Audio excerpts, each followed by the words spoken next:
সেনাবাহিনীর গাড়ি আটকালো কলকাতা পুলিশ। এ নিয়ে কেন্দ্রীয় মন্ত্রী সুকান্ত মজুমদার কি বলছে শুনবো।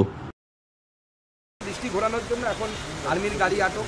আর আর্মির সাথে যেহেতু আর্মি দেশের হয়ে লড়াই করে, ভারতবর্ষের হয়ে লড়াই করে, মমতা বন্দ্যোপাধ্যায়ের বরাবরই ভারতীয় সেনার সাথে একটা বৈরিতা আছে। এটা নতুন কিছু নয়। সার্জিক্যাল স্ট্রাইক হওয়ার পর সেই সময় মমতা বন্দ্যোপাধ্যায় প্রশ্ন করেছিলেন আদৌ হয়েছে কিনা, এবারও নানা রকম প্রশ্ন করার চেষ্টা করেছিলেন।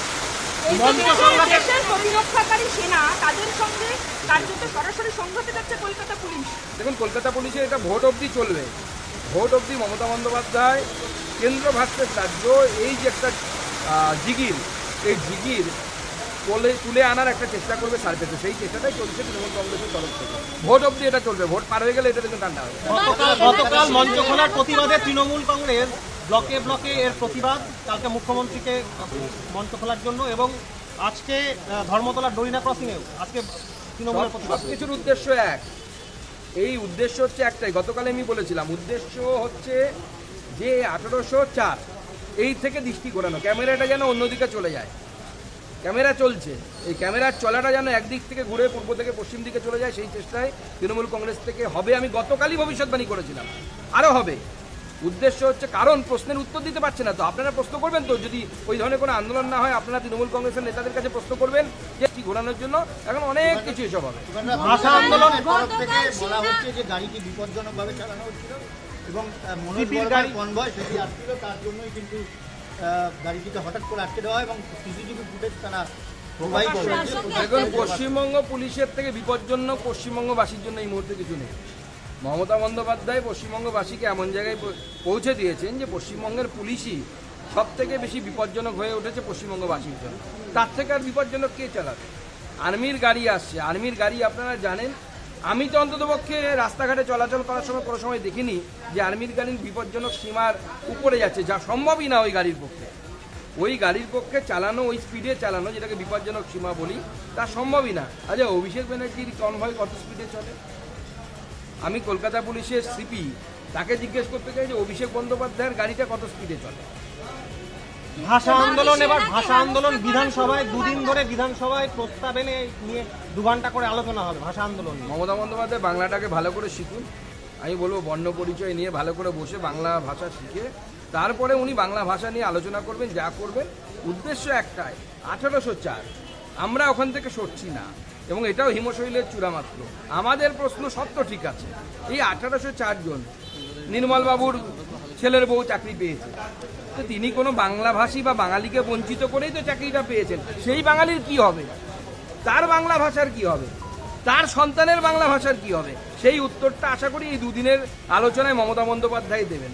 আমার পাশের পাড়ার কাউন্সিলর, দুর্ভাগ্যবশত তিনি আবার আমার সিনিয়র, আমার ডিপার্টমেন্টে, আমার ইউনিভার্সিটিতে, তিনি তৃণমূল কংগ্রেসের কাউন্সিলর, তার নাম আছে সেই তালিকায়। তো তিনি তো কাউকে না কোনো বাঙালিকে বঞ্চিত করে তার জায়গায় ঢুকেছেন, সেটা কিভাবে হবে?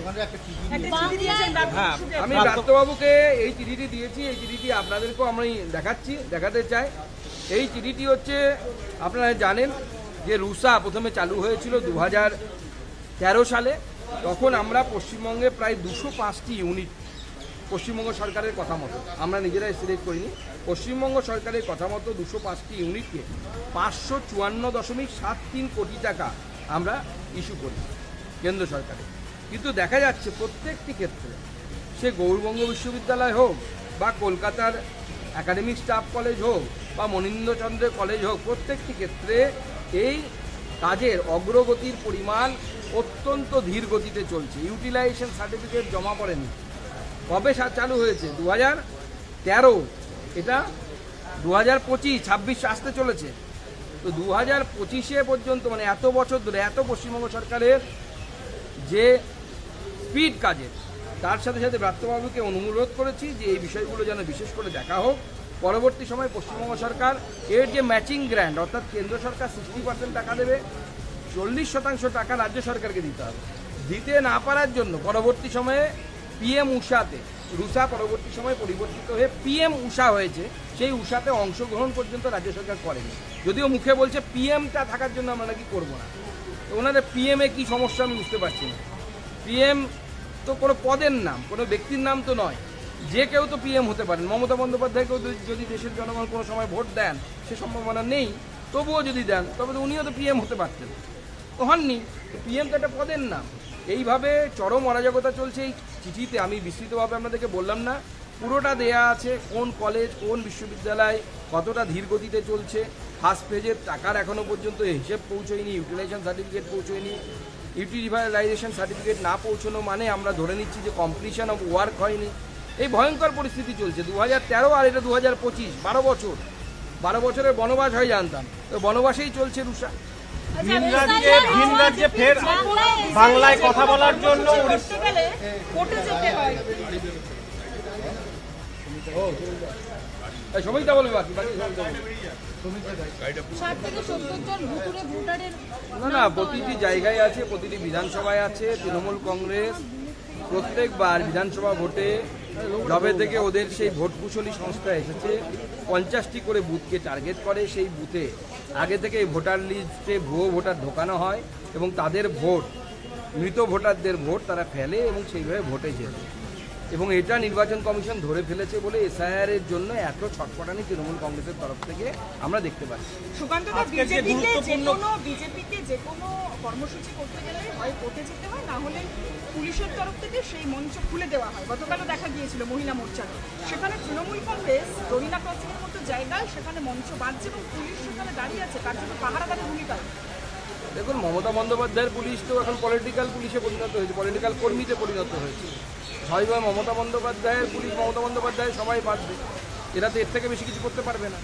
এবং এই জন্য আমি বলেছিলাম যে মমতা বন্দ্যোপাধ্যায় তার পশ্চিমবঙ্গ পুলিশকে এমন জায়গায় পৌঁছে দিয়েছে, মানুষ পশ্চিমবঙ্গ পুলিশকে মানেই না, সম্মানই করে না।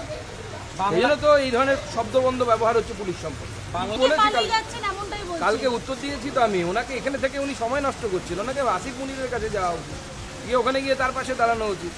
যে ভারতীয় সেনা পাকিস্তানের সেনাবাহিনী থেকে পালায় না, অন্য কোনো রাষ্ট্রের সেনাবাহিনীকে গালওয়ানে কি করেছিল আমি সেটা রিপিট করতে চাই না, তারা মমতা বন্দ্যোপাধ্যায়কে থেকে পালাবে? মমতা বন্দ্যোপাধ্যায় সাংবিধানিক পদে বসে আছেন, তার জন্য কেন্দ্রীয় সরকারি যে কোনো সংস্থা সাংবিধানিক পদে বসে থাকা ব্যক্তিদের বর্গকে সম্মান দেয় সংবিধানের নির্দেশ অনুসারে। রাজ্য সরকার সেটা দেয় না। আমি গিয়ে দেখেছি আমরা কোথাও ঢুকলে পরে ডিএমরা উঠে দাঁড়ায় না, যেটা প্রোটোকল বলছে উঠে দাঁড়ানো উচিত। WBCS অফিসাররা ভোটে উঠে দাঁড়ানো মানে যে শিষ্টাচার, সেই শিষ্টাচারটা মানে না, মমতা বন্দ্যোপাধ্যায় সেভাবে শিখিয়েছেন। কাউন্সিলররা উঠে দাঁড়ায় না, তো কী করবেন? কিছু করার নেই। রাজ্যটাকে তো ওই জায়গায় পৌঁছে দিয়েছেন, মাননীয় মুখ্যমন্ত্রী রাজ্যটাকে চরমতম জায়গায় পৌঁছে দিয়েছেন। দুদিনের গুরুত্বপূর্ণ বৈঠক সুকান্তদা, নির্বাচন আসন্ন, কর্মসূচি এবং সংগঠন কীভাবে এগোচ্ছে তো সব মিলিয়ে মিশিয়ে আলোচনা হবে, সংগঠনের ব্যাপারেও আলোচনা হবে এবং তার সাথে সাথে আগামী দিনে কী কী কর্মসূচি নেওয়া যায়। যেহেতু এখন বৃষ্টি চলছে আপনারা জানেন, এই সময় এই বৃষ্টির সময়টা পার হয়ে গেলে পরে আমরা আবার পথে নামবো।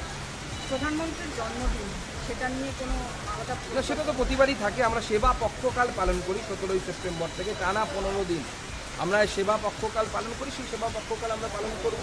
এইবার মাননীয় প্রধানমন্ত্রীর এই জন্মদিনের আগেই আমাদের এই যে স্পোর্টস ডে ছিল 29 তারিখ থেকে আমরা ভারতবর্ষের বিভিন্ন প্রান্ত থেকে ক্রীড়া প্রতিযোগিতার মাধ্যমে ক্রীড়া প্রতিভাকে তুলে আনার জন্য আমরা সাংসদ খেলা প্রতিযোগিতা আমরা আয়োজিত করছি, খেলা মহোৎসব, ক্রীড়া মহোৎসব আয়োজন করছি।